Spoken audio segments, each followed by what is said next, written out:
Pearse's position on the Great War is actually quite complex and not as straightforward as it might first appear. Pearse had joined the Volunteers at its foundation in 1913. At that stage it was a great nationalist movement. It involved the leader of the Irish Parliamentary Party and a broad spectrum of Irish society. But of course the critical moment arrives with the declaration of war in August 1914. Redmond, the leader of the Irish Party, then gets up at a very famous speech in Woodenbridge, County Wicklow, and says it is the duty of Irishmen to go abroad and fight the cause of small nations, the invasion of Belgium, basically as part of the British Army. This immediately leads to a split in the Irish Volunteers. The vast majority follow Redmond's lead, and over 150,000 go off to fight in Flanders, and a residual, there's some doubt about the figure, say around 10,000 volunteers remain in Ireland, dedicated to the defence of Ireland, the position adopted by Owen MacNeill and at that stage his acolyte Patrick Pearse. They were not interested in getting involved in England's war. So you have a position then at this stage where young Irishmen in their thousands are going off to fight in the Great War. Very early on in 1915, some very serious losses are being incurred in that battle, and the news is coming home. Families are discovering that young men are dying. And the psychological impression of this on those who stayed behind, shall we say, must have been quite immense. This is the period of honour, dedication to noble causes. How did it feel to be the one that stayed at home, that was simply passively defending something, claiming to be as brave as those who were already dying?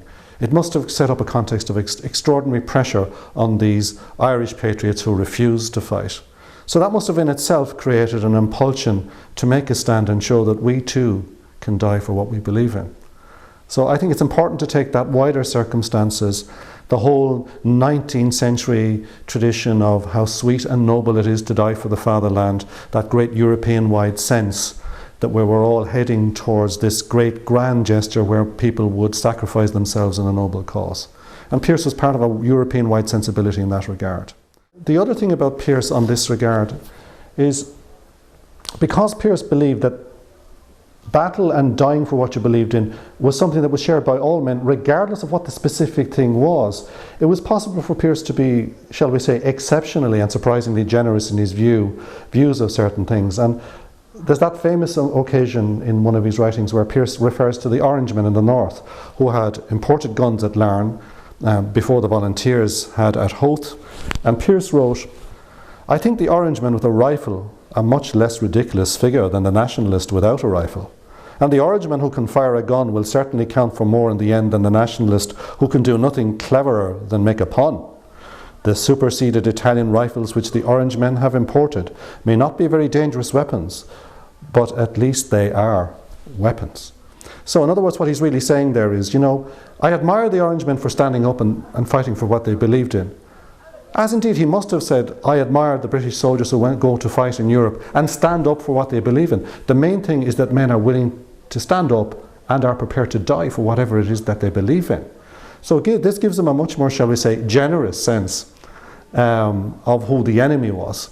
And that it wasn't specifically tied to the ideology that they possessed. The question was, are you prepared to die for that ideology no matter what it is?